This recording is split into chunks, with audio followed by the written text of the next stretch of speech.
이슈 브레이커입니다. 최근에 그 주식 시장에서 가장 큰 이슈가 되고 있는 종목이 바로 신라젠이라는 회사인데요. 아시는 분들도 있을 테고 모르시는 분들도 있을 겁니다. 신라젠은 불과 그 일주일 전까지만 해도 코스닥 시장에서 그 시가총액 2위였던 종목입니다. 2017년 11월에는 주당 가격이 15만 원을 넘으면서 시가총액이 무려 10조 원을 넘어서기도 해서 많은 사람들을 놀래키기도 했는데요. 당시 많은 사람들이 그 신라젠의 주가 상승에 그 환호하기도 했지만 그에 못지않은 많은 사람들은 이러한 주가 상승을 그 부정적인 시선으로 보기도 했었어요. 그 이유는 이 회사가 오직 신약 개발에 대한 기대감만으로 주가가 상승했기 때문입니다. 즉 기대감만 있었고 정작 중요한 회사의 그 현재 가치에 대한 평가는 없었기 때문입니다. 신라젠이 가장 주가가 높았을 때 저는 이 회사의 그 재무제표를 들여다보고 정말 깜짝 놀란 일이 있습니다. 코스닥 2위 업체면 그 당연히 실적이 좋을 줄 알았는데 온통 적자 투성이었습니다. 흑자를 기록한 분기가 단 한 분기도 없었던 것으로 기억을 하는데요. 적자 규모도 결코 작지가 않았습니다. 매 분기 그 100억대 이상의 영업 적자를 기록하고 있었어요. 그런데도 당시 시가총액이 10조 원을 넘어섰던 겁니다. 그럼 시가총액 10조 원대의 그 다른 기업들을 살펴볼까요? 주식회사 LG, LG전자, 삼성생명, KTNG 같은 기업들이 보통 시가총액 10조 원대에서 오르락내리락 하는 기업들인데요. 이들은 우량 기업으로서 그 분기별로 최소 그 3천억 원 이상의 영업이익을 내는 기업들입니다. 그런데 한 번도 영업이익 흑자를 기록한 적이 없는 회사가 시가총액 10조 원을 어떻게 넘었을까요? 과연 그 기대감이 얼마나 컸길래 신생 회사가 LG와 같은 대접을 주식시장에서 받을 수 있었던 걸까요?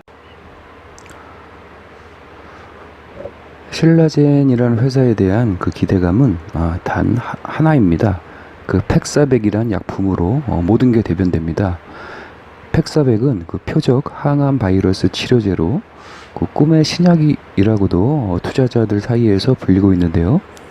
인체에 유전자 조작된 그 바이러스를 주입해서 암세포까지 도달하게 한 뒤 암세포만 그 파괴하는 항암제로 회사 측은 설명하고 있습니다. 신라젠의 팩사백은 그 두 가지 제품이 있는데 JX594와 JX970이라고 합니다. JX594보다 그 970이 좀 더 개선된 제품이라고 하는데 팩사백이 인체에 주입되면 우리 몸의 면역 시스템이 작동돼서 그 주입된 바이러스를 죽이게 되고 그로 인해서 암세포까지는 그 소수만이 도달한다고 합니다. 970은 면역 감시망 기능이 있어서 우리 몸의 그 면역 시스템을 피해서 암세포까지 더 많은 바이러스가 갈 수 있다고 합니다. 물론 회사 측의 설명입니다. 신라젠이 임상 2상까지 마치고 3상을 진행 중이었던 제품은 JX594인데요.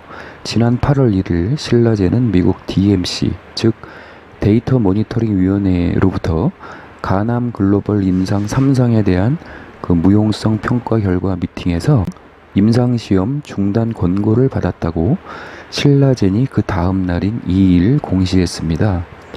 그 DMC는 제약사들의 임상시험에 대한 데이터를 그 유일하게 열람하거나 또 볼 수 있는 그런 기관으로 알려져 있습니다. 주식시장에서 신라젠 주가는 2일부터 연속 3번의 하한가를 기록하면서 시가총액이 현재 1조 원 수준으로 곤두박질 쳐 있는데요. 일주일 만에 그 주당 가격이 45,000원대에서 14,000원대로 떨어졌습니다. 두 번의 하한가는 주식을 팔 기회도 없었던 그 점 하한가였습니다. 가장 큰 피해를 입은 투자자는 이번에도 역시 개인 투자자들입니다. 신라젠은 증권사에서 그 신용 거래를 허용했던 종목이었는데요. 예를 들어 내 돈 1,000만 원이 있으면 주식을 2,000만 원 혹은 3,000만 원까지도 살 수 있게 증권사에서 돈을 빌려주는 것이 신용거래입니다. 이 경우 주가가 하락했을 때가 문제인데요. 내 돈 1,000만 원으로 주식을 3,000만 원어치 샀는데 주가가 반토막이 나면 그 빌려서 산 주식 2,000만 원어치에 대한 손실이 1,000만 원이니까 결국 그 돈을 내고도 그 500만 원을 더 갚아야 하는 것입니다. 일정 담보 비율 이하로 주가가 떨어지면 증권사는 이 경우 그 반대 매매를 통해서 그 하한가 가격으로 시장에 매도 주문을 합니다. 이러한 이유로 악재로 인해서 주가가 하락할 때 계속적인 그 폭락 현상이 벌어지는 것이겠죠. 원래 팩사백은 2003년 그 토머스 제퍼슨 대학에서 개발을 한 약품인데 제네릭스라는 회사가 인수를 하고 2상까지 시험을 마쳤다고 해요.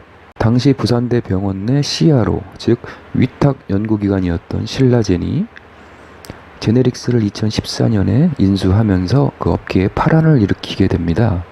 신라젠 대주주 문은상은 서울대 치과대학을 졸업하고 그 러시아에서 경두부 관련 학과를 공부했다고 알려져 있습니다.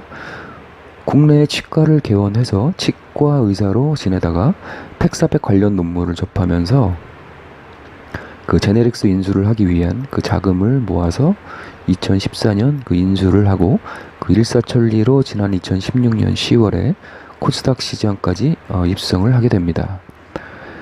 그러나 코스닥 시장에 입성한 신라젠 대표 문은상은 이후 매우 수상한 행동을 하기 시작합니다. 코스닥 시장 상장 후 1년간은 보호예수기간이라고 해서 대주주 등이 주식을 함부로 못 팔게 하는 제도가 있습니다. 이 기간이 끝나자마자 문은상과 그 대주주들은 주식을 매도하게 됩니다. 바로 2018년 1월이었습니다. 이때부터 신라젠에 대한 여러 소문들이 나돌기 시작했고요. 팩사백 특허 출원이 힘들어졌다는 소문, 또 임상 3상이 어렵게 됐다는 소문 등이 대표적이었습니다. 그러나 문은상은 주식을 매도한 이유에 대해서 세금과 채무 변제를 위해서 어쩔 수 없이 매도를 한 것이라고 지금까지 주장해 오고 있습니다. 그러다가 팩사백 임상 3상이 중단되기 약 한 달 전인 지난 7월 8일에 2대 주주였던 그 신사업 추진팀 전무가 보유 주식 전량을 장내 매도해버립니다. 그리고 한 달 뒤 가남 임상 3상 중단 결정이 난 것이죠. 현재 신라젠 측은 이번 DMC의 임상 중단 권고 이유에 대해서 그 상반된 입장을 내놓고 있는데요. 또 가남 말고 다른 암에 대한 시험은 계속될 것이라고 말하고 있으며 문 대표는 그 주가가 폭락하자 소폭의 주식 매수를 하면서 그 투자자들을 안심시키려고 하고 있으나 이미 신라젠에 대한 시장 신뢰는 처참히 무너져 내렸습니다. 투자자들은 한 달 전 2대 주주가 왜 주식을 전량 매도했으며 2018년 1월에 왜 문 대표와 일가 친척들이 주식을 대량 매도했는지 그 이유를 의심하고 있습니다. 문 대표가 팩사백에 대한 확신이 정말 있었다면 그 황금과도 같은 주식을 버릴 이유가 없기 때문이겠죠.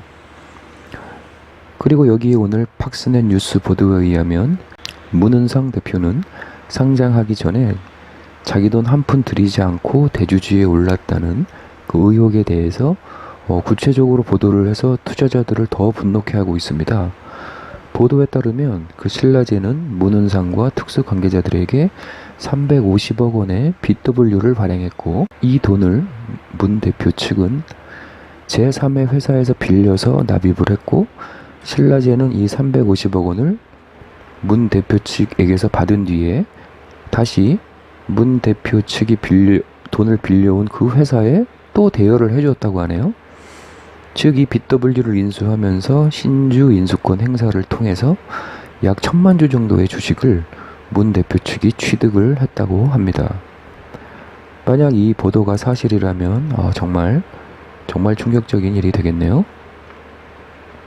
지난 2년간 코스닥 시장의 그 리더였던 신라젠이 결국 기대감이 사라지면서 회사 가치대로 그 주가가 수렴해 가고 있는 과정이 아닐까요? 제가 볼 때 주식시장에 회사를 상장시킬 때 적자를 내고 있는 기업은 이제는 절대 상장을 시켜선 안 될 것입니다. 그리고 회사를 상장시키기 위해 회사가 고의로 대주주에게만 그 유리한 행동을 했는지도 거래소가 사전에 면밀히 검토를 해야 할 것입니다. 이제 신라젠을 끝으로 한 번도 영업이익을 내지 못한 기업이 그 시가총액 상위에 오르내리는 일은 절대 다시는 없어야 할 것입니다. 우리나라는 제조업 강국입니다. 세계 12위의 무역 대국이기도 하죠. 그러나 금융권을 보면, 주식시장을 보면 그와 너무나도 걸맞지 않게 후진적인 요소들이 너무나 많습니다. 이슈 브레이크였습니다.